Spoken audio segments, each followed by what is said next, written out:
अतुल्य जेना विजु जनता दल सभापति Niall block. कौन कहबे आज जो अणसभा समिति नाम कौन कहबे सर्वप्रथम मु जन चाषी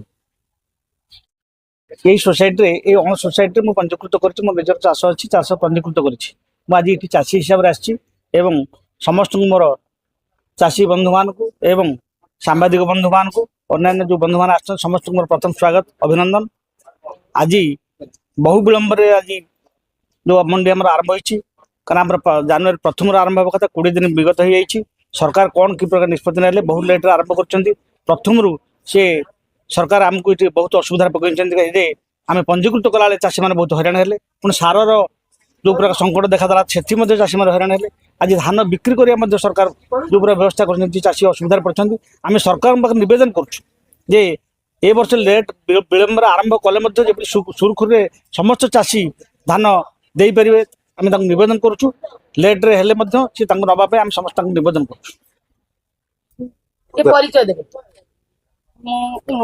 श्रीमती पुष्पिता जेना अल प्राथमिक कृषि समवाय समिति संपादिका।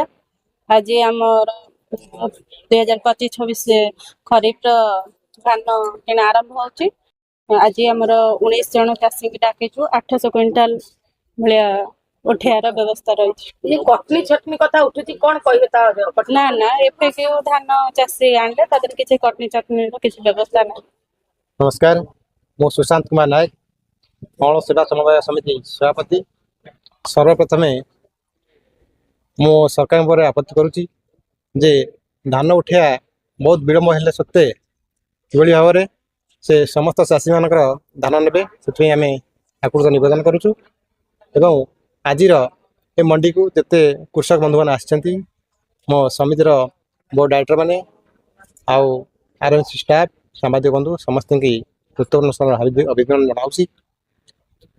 आज सर्वप्रथम 800 क्विंटाल धान जीवार व्यवस्था कराई 19 जन चाषी धान दौरान जेहेतु मिलर आ गवर्नमेंट कौन कथा आम तो चाषी धान देवाई समस्त विकल जेहेतु मिलर बिना कटनी धान नब ना चाषी बाध्य है डिसीजन ने मिलर चाषी बस जहाँ आलोचना करमती किसी ना सेवा समवाय समिति कहार